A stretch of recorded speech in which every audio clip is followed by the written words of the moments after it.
पुरुष और माता दो शब्द है, पुरुष और महिला, है ना भाई। हर महिला को माता कह सकते हैं, लेकिन पुरुष को हर कोई पिता के रूप में संबोधित नहीं करेगा। मां सभी को कहा जा सकता है, लेकिन पुरुषों में सभी को पिता नहीं कहा जा सकता। ये सिस्टम है। तो पुरुष जब कमा कर लाता है घर पे, तो संभालती है माता। बच्चे को जन्म भी देती है तो गर्भ में माता ही संभालती है। तो इस संसार में माताओं का विशेष पार्ट है कहो, रोल है कहो। यदि माताओं ने ज्ञान को अच्छी रीति समझ लिया, ज्ञान अर्थात पवित्रता, एकदम सीधी सी बात है। ज्ञान अर्थात विषय विकारों से मुक्त जीवन।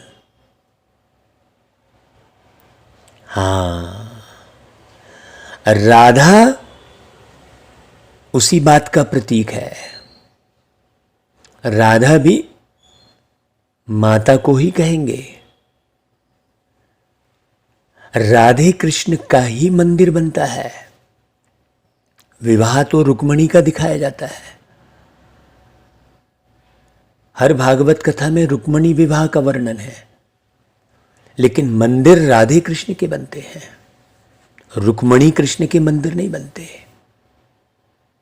क्योंकि माता यदि पवित्रता का मार्ग अपना लेवे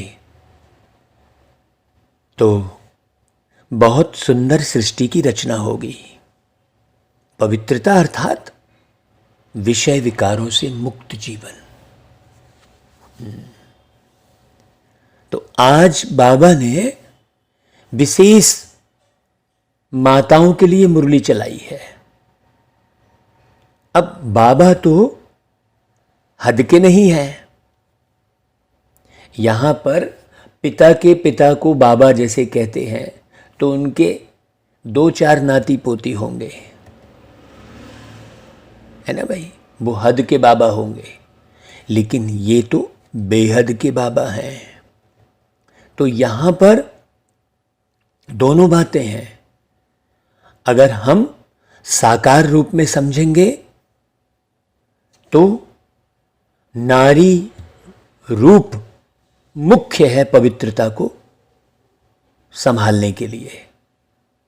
जैसे संतान को गर्भ में संभालती है, वैसे ही मन में पवित्रता को संभाले, बुद्धि से ज्ञान को अच्छी रीति समझकर, है ना भाई। और बेहद में यदि हम जाएंगे तो हम सब माता हैं। ब्रह्मा भी माता है, भले शरीर पुरुष का है। मैं भी माता ही हूं, भले पुरुष शरीर में बैठकर बोल रहा हूं, क्योंकि हम सब आत्मा है। आत्मा, और वो है परमात्मा। परमात्मा के आगे परम पिता कहते हैं, मतलब वो है सबके पिता, और हम सब हैं माता। लेकिन बेहद को संभालने के लिए हद को तो मजबूत बनना ही पड़ेगा ना भाई। पूरी डोर को संभालने के लिए छोर मजबूत होनी चाहिए ना, तब तो अच्छे से पकड़ होगी। तो बाबा आज विशेष रूप से माताओं के लिए विशेष मुरली चलाए हैं। बाबा कहते हैं मीठे बच्चे, देखो माताओं को भी बाबा क्या कह रहे हैं, मीठे बच्चे। क्यों? क्योंकि जितनी भी आत्माएं हैं सब आत्म रूप में तो बच्चे ही है ना। आत्मा शरीर छोड़कर निकली, उसके बाद वो पहले पहले बच्चा ही बनेगी। वो डायरेक्ट बूढ़ा नहीं बन जाएगी, न जवान बनेगी, बच्चा ही बनेगी। आत्मा ही बच्चा है। तो मीठे बच्चे, ऐसा कहकर बाबा ने ध्यान किधर खिंचवाया, नारी स्वरूप शरीर में बैठी आत्माओं से बात की। बाबा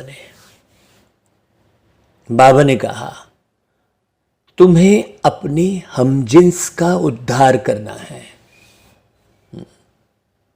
प्यारे पिता परमात्मा बाप ने माताओं पर ज्ञान का कलश रखा है, इसलिए माताओं पर बड़ी जवाबदारी है। भागवत कथा में भी माताएं ही कलश लेकर शोभा यात्रा पर निकलती हैं। वो कलश ज्ञान का कलश है। उसकी भी पूरी डिटेल हमने अपनी भागवत कथाओं में बताई है। आप अच्छी रीति यदि पढ़ना चाहते हैं तो उन भागवत कथाओं को भी आप सुन सकते हैं हमारे चैनल पर। बाबा कहते हैं देखो तुम माताएं किस विशेष कर्तव्य के निमित्त हो। विशेष, तुम्हारे ऊपर कौन सी रेस्पॉन्सिबिलिटी है, जवाबदारी है। इसे जरा अच्छे से समझना मीठी माताओं। देखो निर्माता शब्द में भी माता ही लगा हुआ है कि नहीं। तो बाबा कहते हैं तुम इस पतित दुनिया को पावन दुनिया अर्थात नरक को स्वर्ग बनाने के निमित्त हो। मतलब स्वर्ग की निर्माता हो तुम। तो निर्माता शब्द में क्या लगा है, पिता थोड़ी लगा है, माता ही लगा है ना भाई। तो उस परम पिता बाप ने तुम माताओं पर ज्ञान का कलश रखा है, इसलिए सबको सद्गति देने की रेस्पॉन्सिबिलिटी तुम्हारे ऊपर है। जवाबदारी है तुम्हारे ऊपर बहुत बड़ी। भाई गृहस्थ संभालने की भी जवाबदारी, हद की गृहस्थी आप संभालते ही हो पूरी जवाबदारी से। सारी कष्ट सहती है माता, रातों की नींद खराब करती है माता, बाकी सब तो सो गए होते हैं। सवेरे से उठकर सभी बाल बच्चों को, पति को, माता पिता को, सास ससुर को ध्यान देने की जवाबदारी माता की ही है। तो बड़ी गृहस्थी का भी निर्माण माने स्वर्ग, सारा विश्व ही एक गृहस्थ में परिवर्तित हो जाए।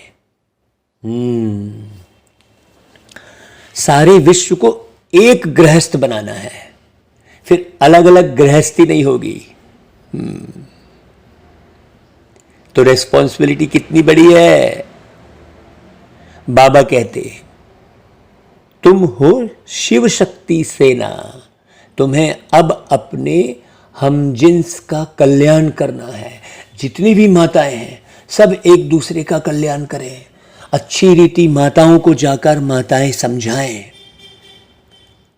है ना भाई। सबको पतित बनने से बचाना है तो माताओं को पहले पावन बनना पड़े ना भाई।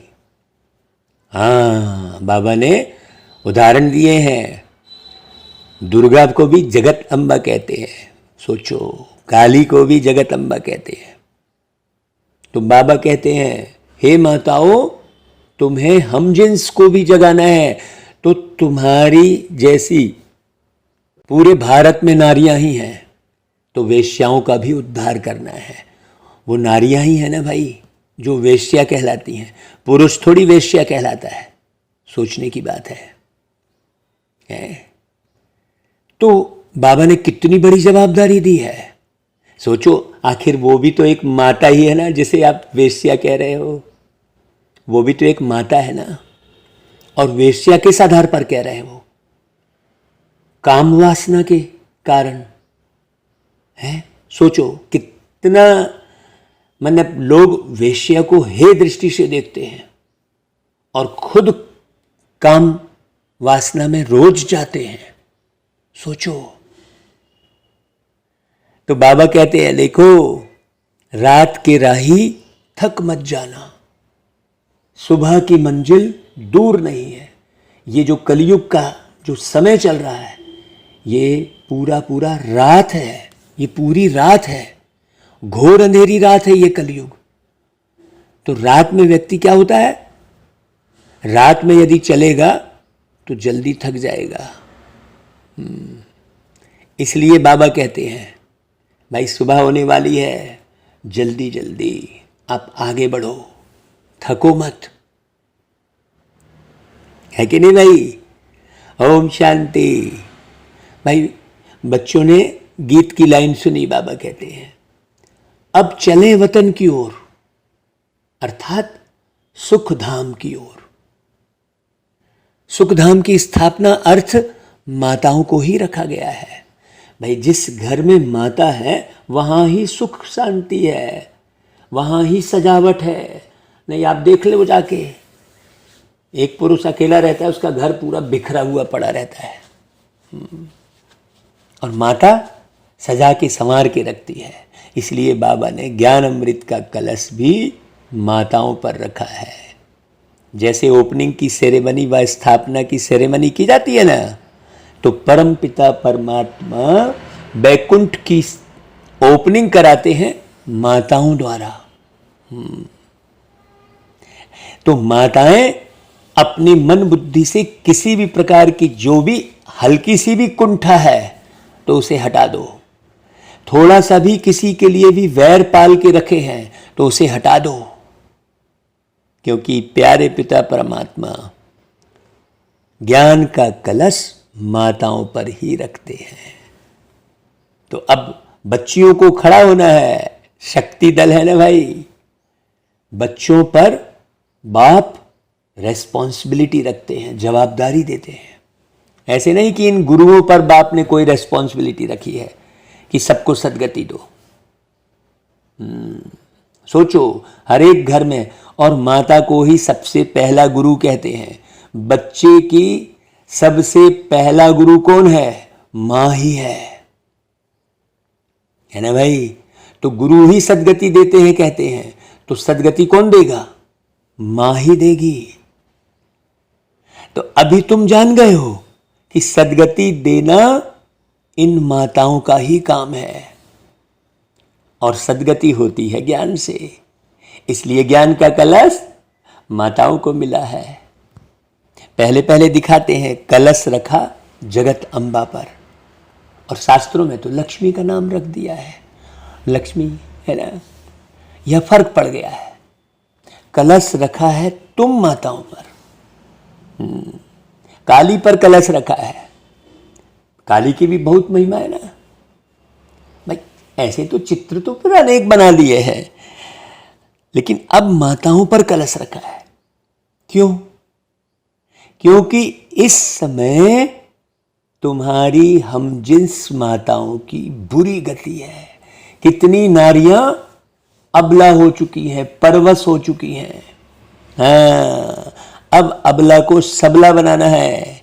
परवश होकर वो क्या क्या गंदे खेल कर रही है। बाबा कहते हैं, देखो तुम मुरली सुन रही हो तो तुम शिव शक्तियां कहलाती हो, तुम हो गुप्त सेना। तो तुम्हारी बुद्धि में उमंग उठना चाहिए। हे मेरी मीठी माताओं, आज विशेष मुरली, देखो कितनी गहन गंभीर बात है, केवल माताओं के लिए मुरली चली है बाबा की। तो बाबा कहते हैं, तुम अपना स्वराज्य स्थापन कर रहे हो। मतलब हर एक माता स्वयं पर राज्य करना शुरू करे। हाँ, नहीं तो मंदिर में भी जाके माताएं इसकी निंदा उसकी चारी, ये बहू ऐसी उसकी सास ऐसी, यही चर्चा में लगी रहती हैं। नहीं भाई, स्वराज्य स्थापन करो भाई। वंदे मातरम भी गाया हुआ है, वंदे पितरम नहीं कहते हैं। सोचो, वंदना तो माताओं की होती है।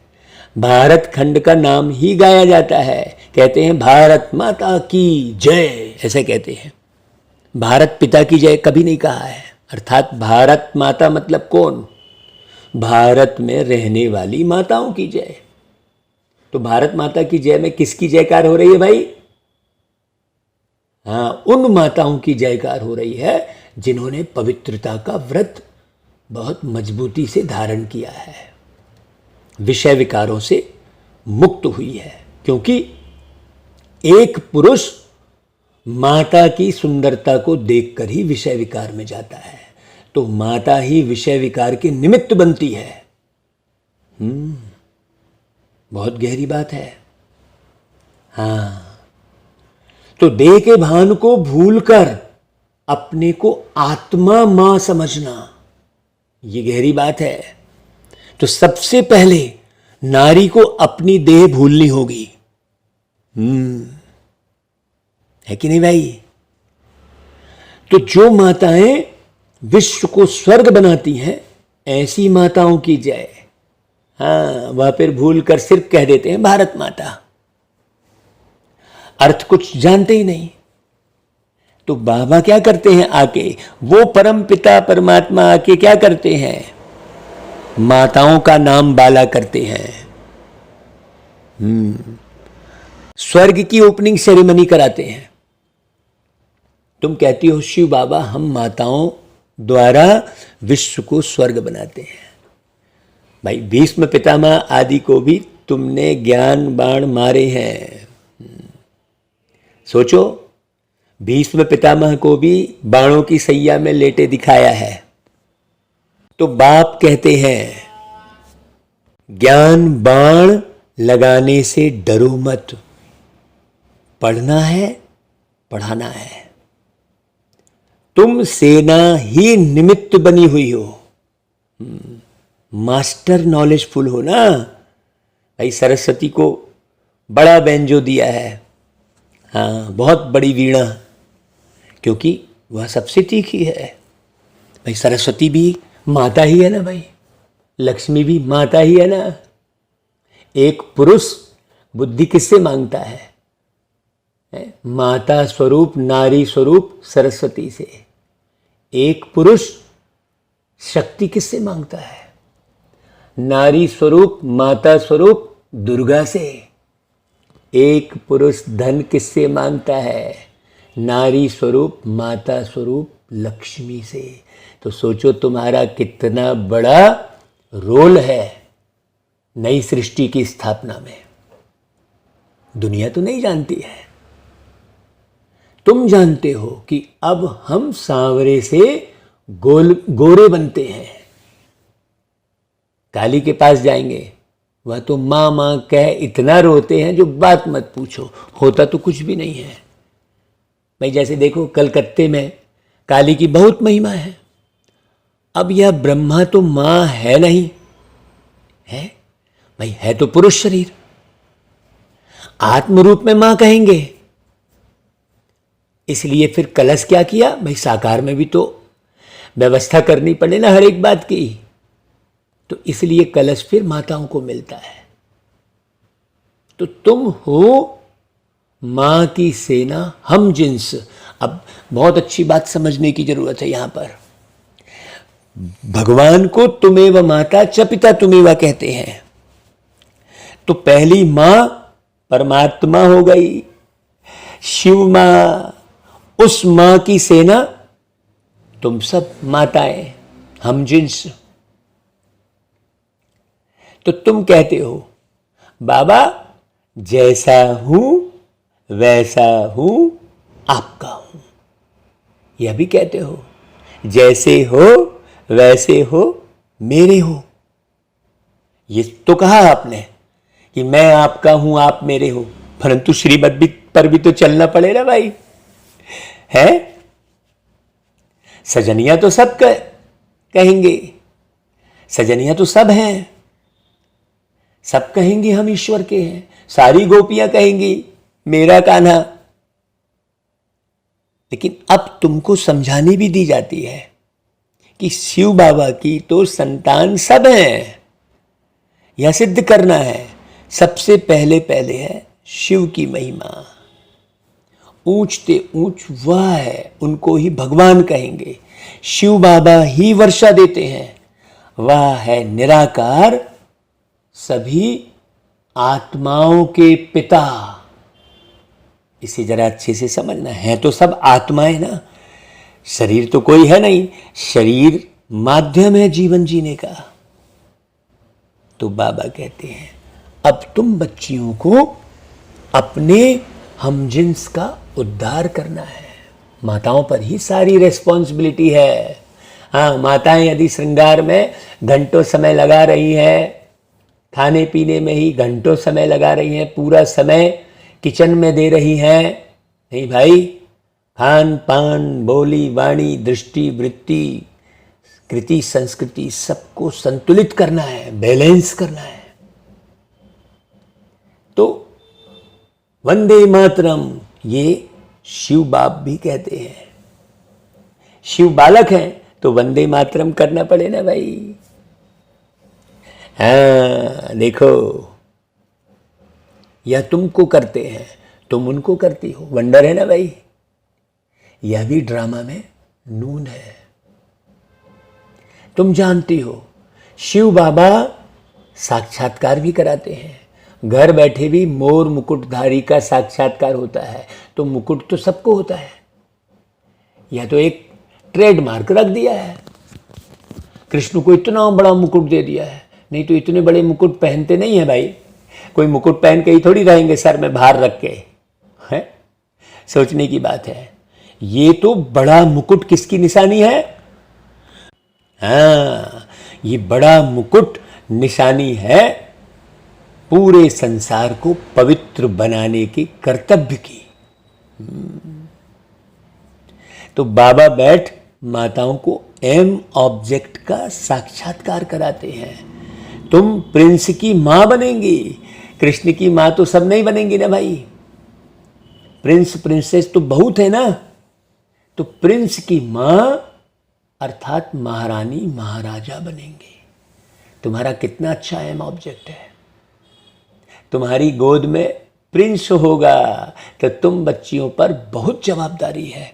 प्रिंस मतलब राजकुमार, है ना भाई। राजकुमार होगा, जो स्वयं पर राज्य करेगा वही राजकुमार होगा। तो बाबा कहते हैं देखो, तुम्हारा बड़ा संगठन होना चाहिए। बाबा कह रहे हैं मेमोरेंडम बनाना चाहिए, एक लिस्ट बनानी चाहिए बहुत अच्छे से, किसको किसको हमें जागृत करना है। जितनी माताएं मुरली सुन रही हैं, कमेंट्स में ओम शांति लिख रहे हो, बहुत अच्छी बात है। आप हमें लिस्ट बताइए, कितनी माताओं का संगठन है आपके पास। किन किन माताओं को आप जगा रहे हैं। नहीं आप एक दूसरे से चिढ़ के बैठे हैं, नहीं भाई, सबको मिलाओ। मिलाना माताओं का ही काम है। इस संसार में बच्चे से मिलन कराने वाली कौन है? माता ही है। माता ही बाप का निर्माण करती है। देखो कितनी गहरी बात है। इसलिए बाबा ने शिव बाबा मैं तो बालक हूं कह दिया बाबा ने। तो माताओं को बहुत होशियार होना चाहिए। देखो बाबा कह रहे हैं आजकल तुम्हारी हमजिन्स पर बहुत मार पड़ती है विष के लिए। कितनी माताएं हैं, है ना। तो रड़ी मारनी चाहिए। गवर्नमेंट को कहना है हम कल्प कल्प भारत को पवित्रता के बल से स्वर्ग बनाते हैं, इसमें हमको यह विघ्न डालते हैं। आपको कहना है जाकर हम पवित्र रहना चाहती हैं, ऐसे फलक से कहना है। साथ में यह पुरुष भी कहेंगे बरोबर पवित्रता अच्छी है। भाई लोग दवाइयों आदि से बच्चा पैदा होना बंद करते हैं, परंतु इनसे तो कुछ भी नहीं होगा ना।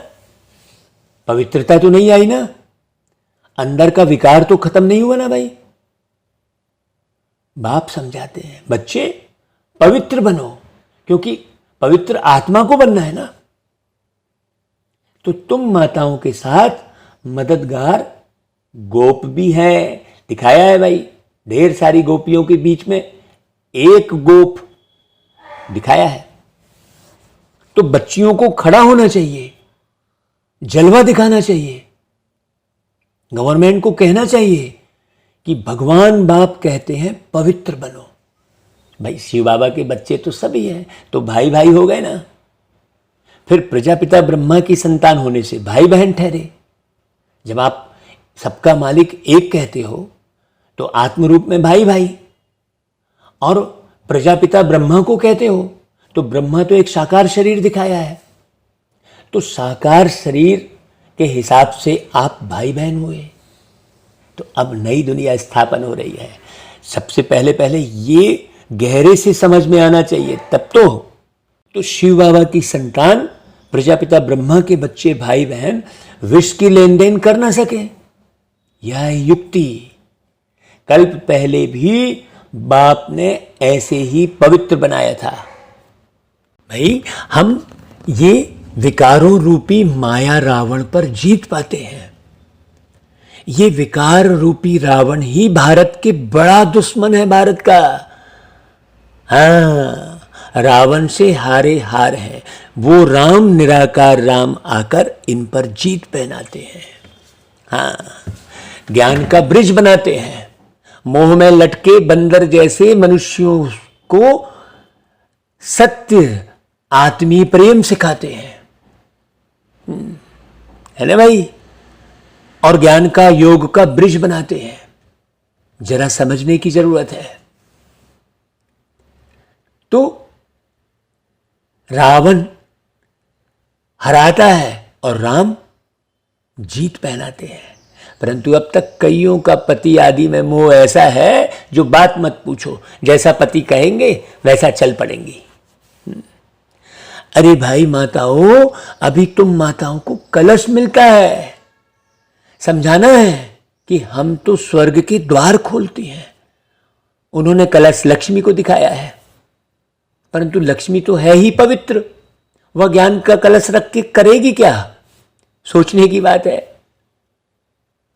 ज्ञान का कलश है जगत अम्बा पर, माताओं पर। भारत माता की जय कहते हैं। तो भारत कोई झाड़ पेड़ धरती जल उसको थोड़ी माता कहेंगे। भारत में रहने वाली माताओं की जय है भाई।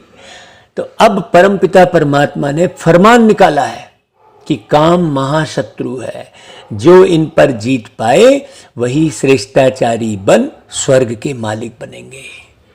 हाँ, बाबा देखो कह रहे हैं, तुम बच्चों का आपस में बहुत लव होना चाहिए, आत्मीय प्यार होना चाहिए।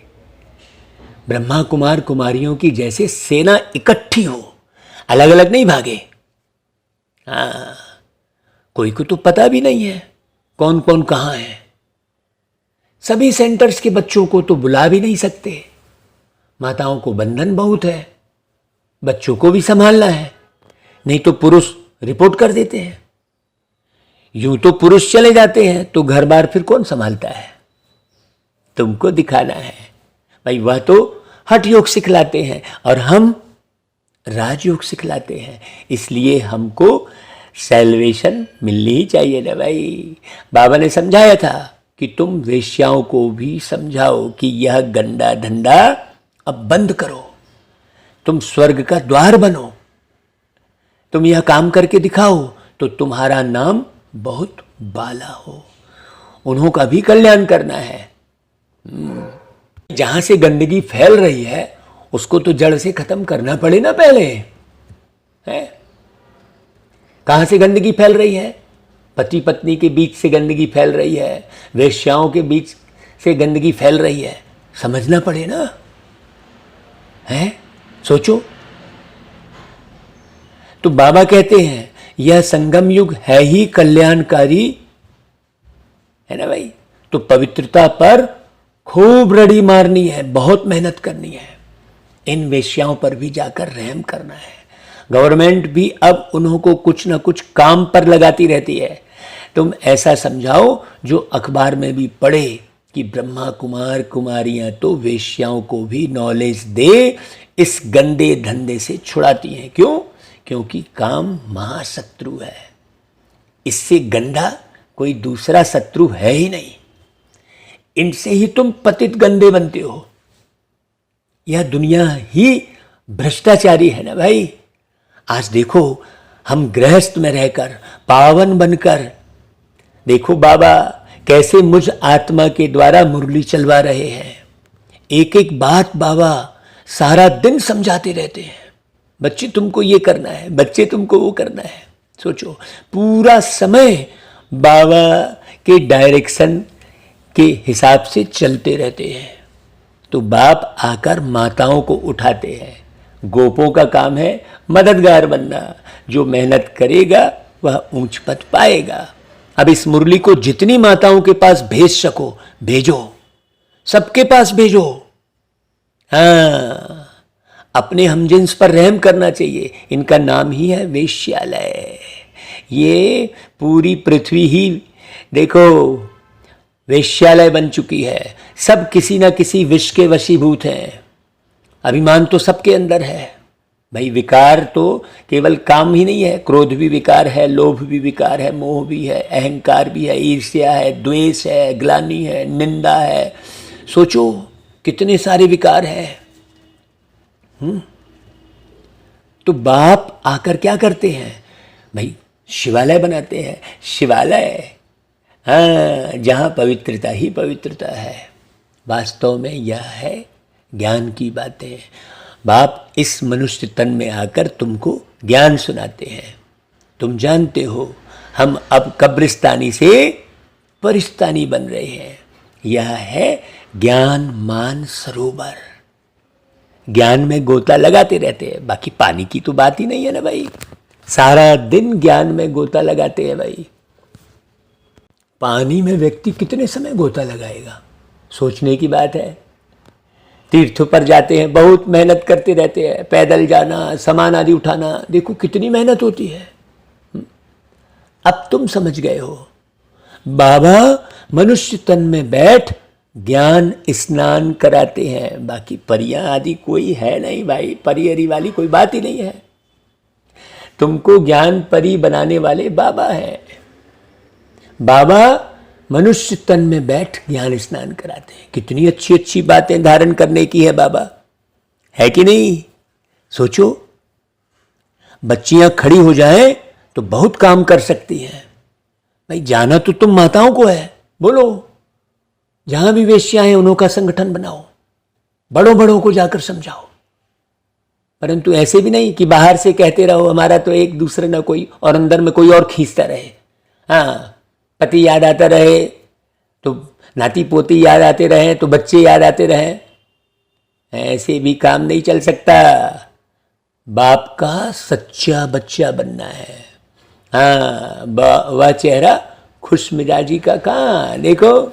हाँ, अंदर कुछ ना कुछ कॉन्शियस होते रहेंगे। अरे बेहद के बाप से मिलने जाते हैं तो दौड़ते दौड़ते आकर खुशी से मिलना चाहिए। हम तो जाकर बाबा की गोदी का हार बने। थक नहीं जाना है भाई। तुम्हारी याद ही दौड़ी है, वह जिस्मानी दौड़ी है या तुम्हारी रूहानी दौड़ी है? चेहरा खुशी में खिल जाना चाहिए। कोई का पति गुम हो जाए फिर आकर मिले तो स्त्री गलियों में दौड़ती दौड़ती बावरी मिसल आकर मिलेंगी कि नहीं? सोचो, सोचो ना भाई। या तो फिर बेहद के पतियों के पति हैं, उससे डरना क्या है भाई? जिनसे स्वर्ग का वर्षा मिलता है उनसे तो भाग भाग कर आए मिलना चाहिए। बाबा की याद आनी चाहिए, बार बार परम धाम जाना चाहिए। अच्छा भाई, बाबा फिर याद प्यार देते हैं मीठे मीठे सिकिलधे बच्चों प्रति। माता पिता बाप दादा का याद प्यार और गुड मॉर्निंग। रूहानी बाप की रूहानी बच्चों को नमस्ते, और हम रूहानी बच्चों की रूहानी माता पिता बाप दादा को याद प्यार गुड मॉर्निंग और नमस्ते।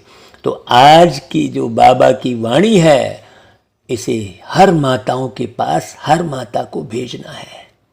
एक एक माता 100-100 माताओं के पास ये वाणी भेजे और उन्हें फोन करके समझावे कि भाई पतियों के पति से ही मुलाकात करते रहना है मन ही मन में। जब कृष्ण जी कंस को मारने मथुरा जाने लग गए थे तो राधा कहने लग गई, अरे हम कैसे रहेंगे? तो फिर कृष्ण जी ने समझाया कि प्रीत के लिए कोई चित्र की साकार की आवश्यकता नहीं है भाई।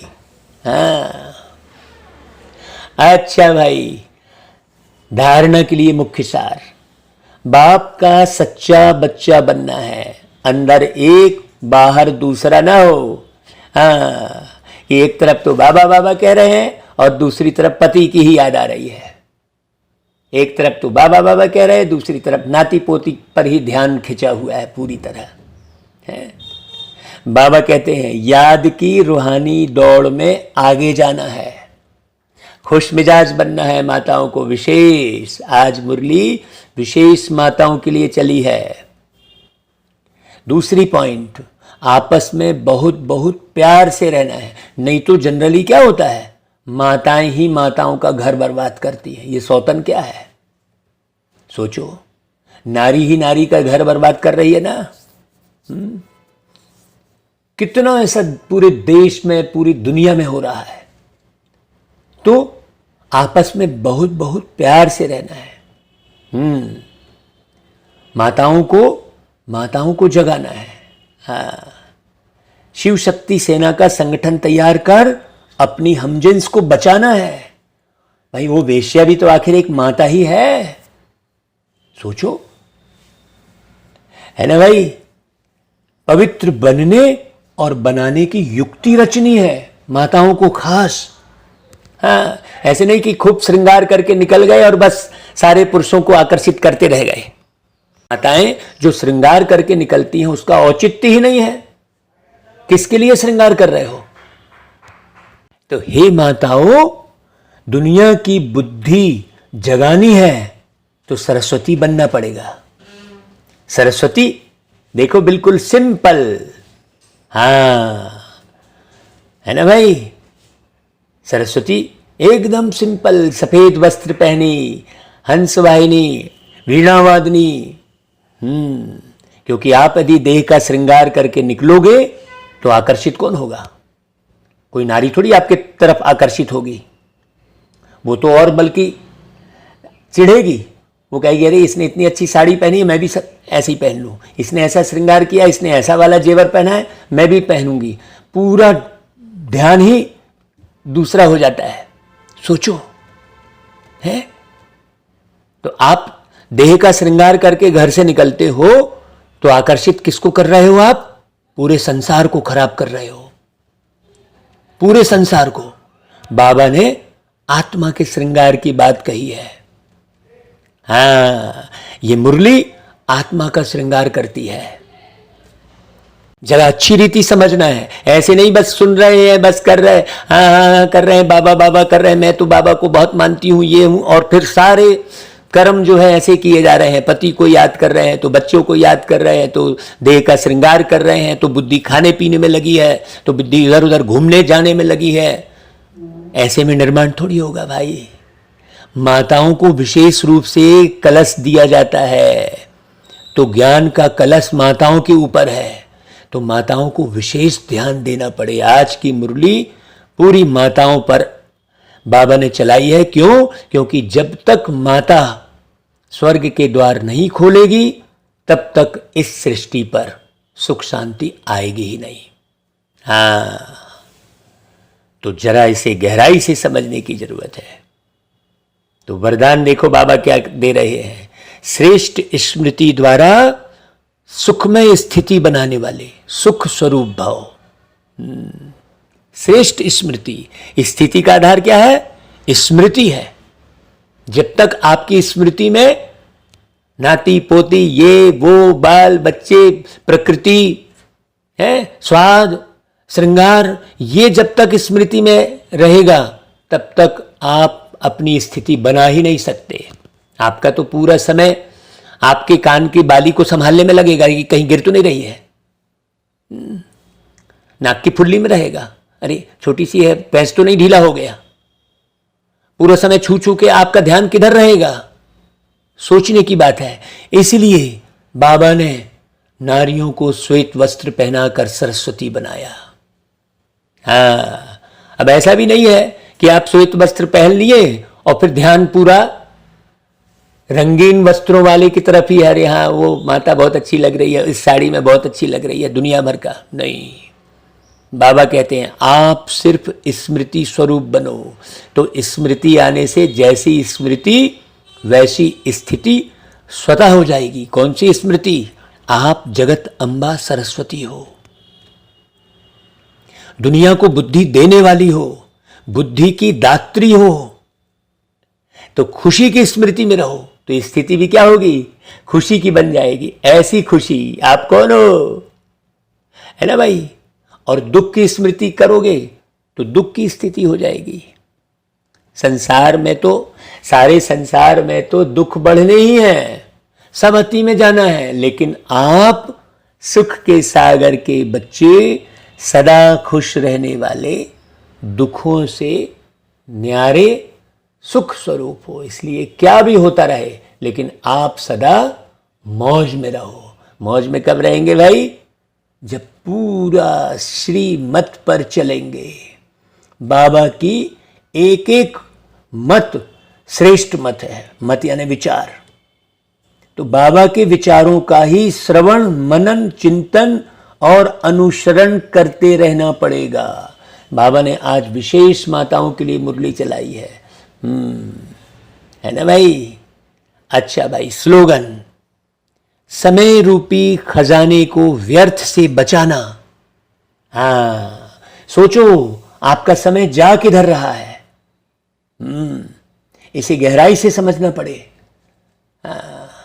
आप जो भी कर रहे हो वो वेस्ट गया या बेस्ट का निर्माण हुआ। तो समय रूपी खजाने को व्यर्थ से बचाना, यही तीव्र पुरुषार्थी की निशानी है। एक एक सेकंड वैल्यूबल है। आपने एक बात भी ऐसी कर दी जिससे घंटों समय खराब हो गया, नहीं तो ज्ञानी तू आत्मा कोई भी बात सोच समझ के तोल मोल के बोलेगी। क्यों? आपने बात भी ऐसी कर दी जिसको पूरा क्लियर करने में घंटों समय निकल गया। आपने दृष्टि ऐसी डाल दी जिसको जो है क्लियर करने में कितना घंटों निकल गया। क्यों भाई? आपने ऐसा क्यों देखा, आपने उनको ऐसा क्यों देखा, वो क्यों क्या की क्यों लग जाती है। बाबा ने कहा तो समय को बचाना अर्थात आत्म स्वरूप में स्थित रहना, आत्मा के गुणों में स्थित रहना। हाँ, प्यारे पिता परमात्मा की याद में रहना, यह है समय को बचाना। समय फिर आपका गुलाम हो जाएगा। समय आपकी फिर प्रतीक्षा करेगा, आप समय की प्रतीक्षा नहीं करेंगे।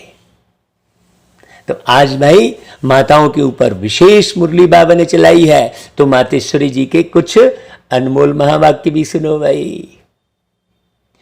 देखो, भारत का प्राचीन योग परमात्मा द्वारा ही सिखाया हुआ है, ये बात किसी को नहीं मालूम। यहां तो अलग अलग योग के अलग अलग गुरु बने बैठे हैं, लेकिन सच्चा योग स्वयं सर्वशक्तिमान परमात्मा ने सिखाया है। अपना यह ईश्वरीय योग भारत में प्राचीन योग के नाम से मशहूर है। इस योग को अविनाशी योग क्यों कहते हैं? क्योंकि अविनाशी परमपिता परमात्मा द्वारा सिखाया गया है। ये राजयोग, रहस्य खोलने वाला संबंध। राज यानी रहस्य, राजा बनाने वाला योग मतलब संबंध, जोड़। बल योग और मनुष्य आत्माएं भी सिखाती हैं, इसलिए योगाश्रम वगैरह खोलते रहते हैं, परंतु वो प्राचीन योग सिखला ही नहीं सकते जिससे मनुष्य देवता बन रहा है। ऐसा कोई योग सिखाएगा क्या? सोचो, अगर ऐसा योग होता तो फिर वो बल कहाँ? भारत तो देखो दिन प्रतिदिन निर्बल होता जाता है। इससे सिद्ध है कि वह योग जो वो लोग सिखा रहे हैं वो अविनाशी योग नहीं है। जिसके साथ योग लगाना है वह खुद ही सिखला सकते हैं भाई। तो खुदा कहते हैं उसे, जो खुद आकर वो संबंध बनाना सिखाते हैं, आपस में भी और अपने से भी बाबा। बाकी औरों से तो योग लगाना ही नहीं है, तो फिर सिखलाएंगे कैसे? सोचो, यह तो स्वयं परमात्मा ही कार्य कर सकते हैं, वही हमें पूरा भेद बता सकते हैं। शिव जी के लिए ही कहा जाता है अगम निगम का भेद खोले। अगम यानी आगे का, निगम यानी नीचे का। हाँ, जो आगे का गम, जो पहला जो गम क्यों मिला और जो नीचे उतरने पर जो गम मिला, जो दुख मिला, तो किस बात से तुम नीचे गिरे, इन सब बारीकियों को शिव बाबा ही बताते हैं, क्योंकि शिव बाबा सर्वोच्च है, ऊपर है। देह लेते नहीं वो, उनका अपना कोई जन्म नहीं होता, वो किसी को अपना माँ बाप नहीं बनाते। तो ऐसा व्यक्ति ही जिसके कोई माँ बाप ना हो, जिसका कोई घर द्वार ना हो, हाँ, जिसकी बुद्धि में देह दुनिया दौलत ना हो, वही व्यक्ति हमें सच्चा राह दिखा सकते हैं। और वो व्यक्ति है केवल एक शिव बाबा, जो ब्रह्मा के तन में प्रवेश करके ये ज्ञान सुना रहे हैं। इसे जरा पक्का कर लेना। जो माताएं पक्का कर लेंगी वो चैन से बैठेंगी नहीं, उनको कुलबुलाहट होती रहेगी, सुख बुगाहट होती रहेगी। ना वो चैन से खाएंगी, ना वो चैन से सोएंगी, ना वो चैन से श्रृंगार करेंगी, ना वो चैन से किसी को इधर उधर बतियाएंगी, ना दुखी होंगी, ना हताश होंगी, ना उदास होंगी। वो माताएं जिनको वो बाप अच्छी रीति समझ में आ गया होगा, वो माता वास्तव में वंदे मातरम कहलाएंगी। बाकी तो सब तरफ कहते रहते हैं हम योग सिखलाएंगे, योग सिखलाएंगे। यह तो हम जानते हैं कि सच्चा योग तो खुद परमात्मा ही सिखलाए। सूर्यवंशी चंद्रवंशी घराना स्थापन कर दैवी राज्य स्थापन करते हैं और अभी कर रहे हैं। तो अब वो प्राचीन योग भी परमात्मा आकर कल्प कल्प हमें सिखलाते हैं कि तू आत्मा मुझ परमात्मा के साथ निरंतर योग लगाओ तो तेरे पाप नष्ट हो जाएंगे। अच्छा भाई, ओम शांति। मुरली को बार बार सुनना तभी पक्का होगा। जब तक कहते हैं करत करत अभ्यास के जड़ मति होत सुजान, और रसरी आवत जात ही सिल पर पड़त निशान। रस्सी तो नाजुक होती है और सिल अर्थात पत्थर बड़ा कड़ा होता है, लेकिन फिर भी बार बार उस रस्सी के जाने आने से वो पत्थर पर भी निशान छूट जाता है। इसलिए बार बार मुरली सुनेंगे तो पत्थर बुद्धि से पारस बुद्धि बनेंगे, बंदर बुद्धि से मंदिर बुद्धि लायक बनेंगे, मंदिर के लायक बनेंगे। ये बड़ी गहरी बात समझने की है। इसलिए मुरली को सारा दिन सुनिए, उसी पर मनन चिंतन कीजिए। जितना ज्यादा आप मनन चिंतन करेंगे, अनुसरण करेंगे, वही योग अवस्था कहलाएगी। योग कोई अलग से ऐसी कोई करने की चीज नहीं है, समझने की जरूरत है। जिंदगी को, कार्मिक अकाउंट को, आप जो भी कर रहे हैं, आप मान लीजिए बहुत सुंदर प्रिंस ड्रेस भी पहन रहे हैं, तो क्यों पहन रहे हैं? जो भी कार्य आप कर रहे हैं तो क्यों कर रहे हैं? आप महंगा जूता भी ले रहे हैं तो किस पर आकर्षित होने के लिए ले रहे हैं? किसको आकर्षित करने के लिए ले रहे हैं? आप महंगी गाड़ी भी खरीद रहे हैं तो क्या उपयोग है उसका? ये समझने की जरूरत है, बारीक बारीक एक एक बात। तो जो भी कर्म आप कर रहे हैं उससे श्रेष्ठ दुनिया का निर्माण कितना हो रहा है, ये आप देखिए। हाँ, अच्छा भाई, ओम शांति।